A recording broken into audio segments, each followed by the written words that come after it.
Hello students, ఈరోజు మనం చెప్పుకునే topic multiplication of 2 8-bit numbers in 8085 microprocessor. 8085 మైక్రోప్రాసెసర్లో మనం 2 8-bitsని ఏ విధంగా మల్టిప్లై చేస్తామనేది ఈరోజు క్లాస్లో చూద్దాము. దానికి సంబంధించిన ప్రోగ్రామ్ రాద్దాం ఈరోజు. సో ప్రోగ్రామ్ ఇందులో మనకి డైరెక్ట్గా 8085లో 8086లో కానీ 8051 కంట్రోలర్స్లో కానీ ఉన్నట్లుగానే మల్టిప్లికేషన్కి సపరేట్గా ఒక ఇన్స్ట్రక్షన్ అనేది లేదనమాట. కాబట్టి ఇక్కడ మల్టిప్లికేషన్ ప్రాసెస్ చేయాలంటే మనం చిన్నప్పుడు మల్టిప్లికేషన్ చేయాలంటే రానప్పుడు ఏం చేస్తాం, ఎడిషన్ చేస్తూ ఉంటాం, అంటే రిపీటెడ్ ఎడిషన్స్ చేస్తూ ఉంటాం కదా, ఆ ప్రాసెస్ని మనం ఇక్కడ ఫాలో అవుతాం అనమాట. ఫర్ ఎగ్జాంపుల్ నేను ఇక్కడ 2 4s మనకు తెలుసు, 2 4s 8 అన్న విషయం మనకు తెలుసు. దీనికి మనము ఎలా రాయగలుగుతాము లాజిక్ అనేది, 2ని 4 టైమ్స్ని యాడ్ చేసిన 8 వస్తుంది, 4ని 2 టైమ్స్ని యాడ్ చేసిన 8 అనేది వస్తుంది. అది మనకు తెలిసిన విషయం. సో దాన్ని యూజ్ చేసుకొని మనం ఇక్కడ రాస్తామన్నమాట. రిపీటెడ్ ఎడిషన్ అంటే ఇక్కడ మనం ఫస్ట్ ఒక 0కి 2ని యాడ్ చేద్దాం, 2 వస్తుంది, +2 అగైన్ మళ్ళీ నేను 2ని యాడ్ చేస్తున్నాను 4 టైమ్స్. చూడండి, 2 + 2 4 +2 చేస్తే 6, అగైన్ మళ్ళీ +2 చేస్తే 8 వస్తుంది అనమాట. సో మనకి కావాల్సిన రిజల్ట్ అనేది ఇక్కడ మనకి 8 అనేది వచ్చింది, అవునా? సో ఇక్కడ మనం 2ని ఎన్ని టైమ్స్ యాడ్ చేస్తాం, 1 2 3 4. సో 4 టైమ్స్ 2ని యాడ్ చేస్తే 8 అనేది వస్తుంది అనమాట. సో ఇది మనకి కావాల్సిన లాజిక్. ఈ లాజిక్ ప్రకారం మనం ప్రోగ్రామింగ్ అనేది రాద్దాం. Okay, so first of all మనం దీనికి ఇన్పుట్ వాల్యూస్ని అవుట్పుట్ వాల్యూస్ని కన్సిడర్ చేసుకోవాలి. కాబట్టి ఫస్ట్ నేను ఇక్కడ ఇన్పుట్ వాల్యూస్ని 2400లోకి ఒక వాల్యూ తీసుకుంటున్నాను, దాన్ని మనం 02గా తీసుకుంటున్నాం అనమాట. ఓకే, అగైన్ నెక్స్ట్ ఇంకొక లొకేషన్ తీసుకుంటున్నాం, ఇంకొక లొకేషన్లో మనము 04 కదా, 04H అనే వాల్యూని తీసుకున్నాం. ఇప్పుడు మనకు అవుట్పుట్లో ఎంత రావాలి రిజల్ట్ అనేది, 2500ని తీసుకుంటున్నాను. 2500 అనే లొకేషన్లోకి రిజల్ట్ అనేది 08 అనేది రావాలన్నమాట. సో ఇది మనకు కావాల్సిన ప్రోగ్రామ్. ఇప్పుడు మనం దీనికి ప్రోగ్రామింగ్ అనేది రాద్దాం. ఓకే, ఫస్ట్ మనం ఏం చెప్తున్నాం, దీనికి కావాల్సిన అల్గరిథం ఇక్కడే రాసేసాను. చూడండి, అల్గరిథం వచ్చేసరికి ఫస్ట్ మనం ఏం చేస్తున్నాము, లొకేషన్ తీసుకుంటాం కదా, ఆ లొకేషన్లోకి వాల్యూని కన్సిడర్ చేస్తున్నాము. నెక్స్ట్ ఆ వాల్యూని వేరే ఇంకేదైనా ఒక రిజిస్టర్లోకి కాపీ చేసుకుంటున్నాము. కాపీ చేసిన తర్వాత అగైన్ మళ్ళీ మనకి లొకేషన్ కావాలి కదా, హెచ్ఎల్ రిజిస్టర్ పేరులోకే కదా మనం తీసుకోవాలి. అందుకనే లొకేషన్లో ఉన్న వాల్యూని ముందు ఒక రిజిస్టర్లోకి కాపీ చేసుకున్నాం, తర్వాత ఇంక్రిమెంట్ చేసాం. ఇంక్రిమెంట్ చేసిన తర్వాత వచ్చిన రిజల్ట్ ఉంది కదా, దాన్ని ఇంకొక దానిలోకి ఇంకో రిజిస్టర్లోకి కాపీ చేసాం అనమాట.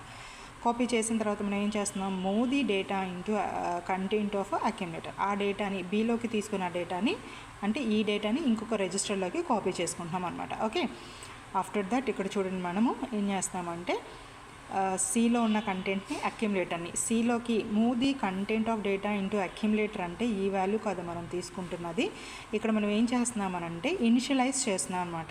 అంటే అక్యుములేటర్ని ఫస్ట్ ఇనిషియలైజ్ చేసుకుంటాం, అంటే మనం ఇక్కడ ఫస్ట్ 0 తీసుకున్నాం కదా, ఆ 0 కోసం అని చెప్పి ఇదనమాట. ఓకే, నెక్స్ట్ ఇప్పుడు అక్యుములేటరు అండ్ సి రిజిస్టర్, అంటే ఈ 0 అండ్ సి రిజిస్టర్లో తీసుకున్నాం కదా ఇక్కడ మనము వాల్యూ అనేది. సో ఆ రెండింటిని యాడ్ చేసామన్నమాట. యాడ్ చేసిన తర్వాత బీని ఒకటి డిక్రిమెంట్ చేసుకోవాలి, అవునా? ఇక్కడ ఒక వాల్యూని డిక్రిమెంట్ చేసుకుంటూ వస్తున్నాం అనమాట. ఇక్కడ చెక్ ఫర్ 0, అంటే ఇక్కడ 0 అవుతుందా లేదా అంతవరకు చెక్ చేయాలన్నమాట. ఒకవేళ 0 అయిందనుకోండి ఈ స్టెప్కి వచ్చేస్తాం, అంటే స్టోర్ ద రిజల్ట్ అని వస్తుంది.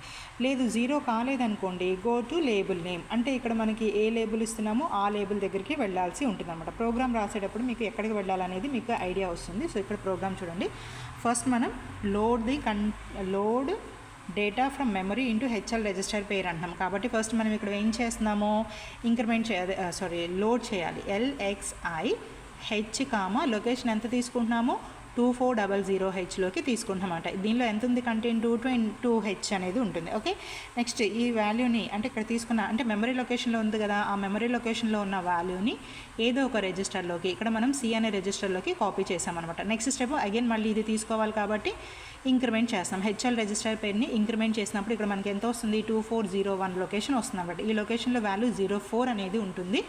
ఆ 4 అట్లాగే ఉంచేసేద్దాం. నెక్స్ట్ స్టెప్ ఏం చేస్తున్నారు, copy the content from memory to be register అని చెప్పేసాం, అవునా? సో ఇక్కడ మనం మూవ్ బీలోకి మెమరీ లొకేషన్లో ఉన్న వాల్యూని బీలోకి కాపీ చేసిన తర్వాత ఇప్పుడు మరి ఏం చేస్తున్నారు, నెక్స్ట్ స్టెప్ కాపీ ద అయిపోయింది కదా. Move the data into accumulator అన్నాం. అంటే ఇమీడియట్ డేటా అని మనం ఇక్కడ అక్యుములేటర్లోకి తీసుకుంటాం. ఇమీడియట్ డేటా ఎంత అంటే 0 అనే వాల్యూని తీసుకుంటాం అన్నమాట. సో ఇక్కడ మనకి A = ఏమవుతుంది 0 అవుతుంది. ఇక్కడ B = ఏమవుతుంది, మెమరీ లొకేషన్ ఎక్కడ ఇది కదా 04 ఉంటుంది. ఇక్కడ C లొకేషన్లో ఎంత ఉంటుంది వాల్యూ 02 ఉంటుంది. Okay, next step move the data in.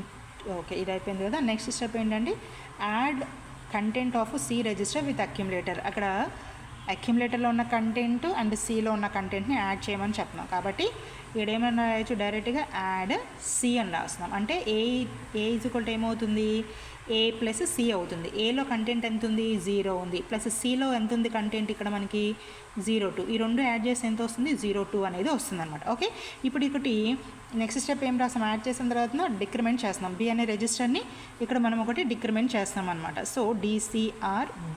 B అంటే ఏంటి, ఇక్కడ మనము కౌంటింగ్ పర్పస్కి తీసుకున్నాం కదా, 4 అని తీసుకున్నాం కదా, ఈ 4 అనేది ఒకటి డిక్రిమెంట్ చేయాలి. అంటే ఇక్కడ మనకి B = B - 1. B వాల్యూ ఎంత ఉంది ఇక్కడ మనకి 4 కదా, 4 - 1 అవుతుంది. అంటే ఎంత వస్తుంది మనకి ఇక్కడ రిజల్ట్ అనేది 3 అవుతుంది. అవునా, ఓకే. అంటే ఇది నెక్స్ట్ మనం ఇక్కడ ఏం చేస్తున్నాము, 0 అవుతుందా లేదా చూడమని చెప్పాం. Check for 0.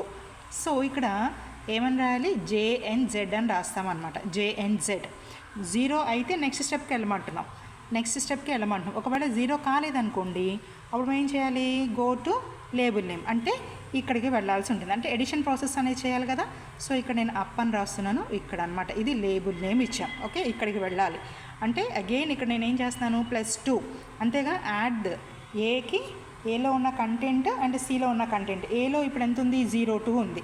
ఇప్పుడు మళ్ళీ మనం ఎంత తీసుకుంటున్నాము, C తీసుకుంటున్నామంటే ఎంత 02. కాబట్టి ఇక్కడ మనకి ఎంత వస్తుంది 04 అనేది వస్తుంది. నెక్స్ట్ స్టెప్ ఇక్కడ Bని ఒకటి డిక్రిమెంట్ చేయాలి. ఎంత వస్తుంది ఇక్కడ 3 - 1 అంటే 2 వస్తుంది. ఇది మళ్ళీ చెక్ చేసుకుంటుంది. జంప్ ఆన్ నో 0 కాకపోతే జంప్ చేయమని చెప్తున్నాం. ఇది 0 కాలేదు కదా, సో ఇక్కడికి వచ్చేస్తుంది. ఇక్కడ ఎంత ఉంది కంటెంట్, ఇప్పుడు అక్యుములేటర్లో ఉన్న కంటెంట్ అంతా 4 అవుతుంది. Cలో ఎంత ఉంటుంది, అదే 2 ఉంటుంది అనమాట. అంటే ఇక్కడ మనకి ఎంత వస్తుంది 8 వస్తుంది. అగైన్ మళ్ళీ నెక్స్ట్ స్టెప్ ఏంటి, ఇక్కడ ఒకటి డిక్రిమెంట్ చేసుకుంటాం. -1 అంటే ఎంత వస్తుంది 1 వస్తుంది. ఇప్పుడు 0 అవ్వలేదు కదా కండిషన్, మళ్ళీ ఇక్కడికి వచ్చేస్తాం అనమాట. సో ప్లస్ మళ్ళీ మళ్ళీ ఏం చేస్తున్నాము, అక్యుములేటర్లో 8 ఉంది, C అనే రిజిస్టర్లో 2 ఉంది కాబట్టి 4 + 2 అంటే 6 అండి. ఓకే, 6కి అగైన్ 2 యాడ్ చేసి ఎంత వస్తుంది 8 వస్తుంది. ఓకే, ఇప్పుడు మళ్ళీ మనం ఏం చేస్తున్నాము, ఒకటి డిక్రిమెంట్ చేస్తున్నాం, 1 వస్తుంది. అంటే ఇక్కడ 0.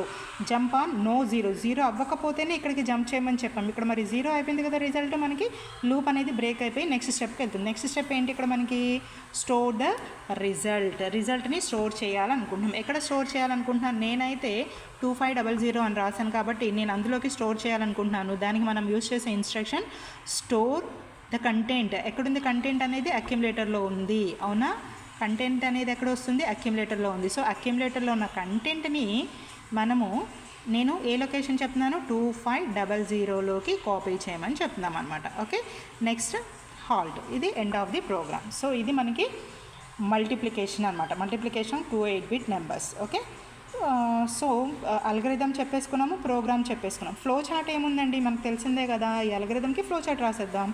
So simple. ఫస్ట్ స్టార్ట్ చేస్తున్నాము oval shape. Okay, next step ఇవన్నీ కూడా రెక్టాంగులర్ షేప్సే ఇవ్వాలి. ఓకే, వీటన్నిటికీ ఇట్లాగా రెక్టాంగిల్ షేప్స్లో ఇచ్చేస్తే మనకి కావాల్సిన ఫ్లో చార్ట్ సేమ్ ఇదే అల్గరిథంకి నేను మళ్ళీ సేమ్ అదే ఫ్లో చార్ట్ అనేది చూపిస్తున్నాను.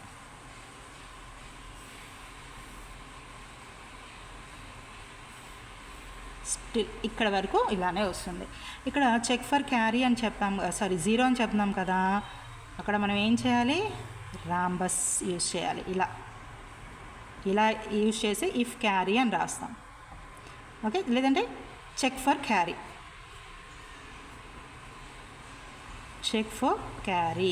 అని రాద్దాం. ఓకే, చెక్ ఫర్ క్యారీ అదే రాసాము ఇక్కడ కూడా. ఓకే, సో నెక్స్ట్ స్టెప్ ఇక్కడ ఏమొస్తుంది, if carry if no carry. ఇక్కడ మనము ఇవి రాయమన్నమాట. ఓకే, జస్ట్ సింపుల్గా మనము ఈ స్టెప్కి వచ్చేస్తాం. ఎట్లా చూడండి, ఇప్పుడేంటి జంప్ ఆన్ నో క్యారీ అన్నాం. క్యారీ రాకపోతేనే, ఒకవేళ వస్తే అంటే ఎస్ కండిషన్ అవుతుంది. ఇది వస్తే ఈ స్టెప్కి రావాలి. ఒకవేళ నో కండిషన్ అయిందనుకోండి, ఎక్కడికి జంప్ చేయమని చెప్పాము, ఇక్కడికి వచ్చేస్తుంది అనమాట. ఇఫ్ నో ఇక్కడికి వెళ్ళిపోవాలి. ఇలా రాస్తే మనకి ఫ్లో చార్ట్ కూడా కంప్లీట్ అయిపోతుంది. లాస్ట్ స్టెప్ ఏంటి, ఎండ్ ఆఫ్ ది ప్రోగ్రామ్. ఇంతే, సింపుల్. ఓకే.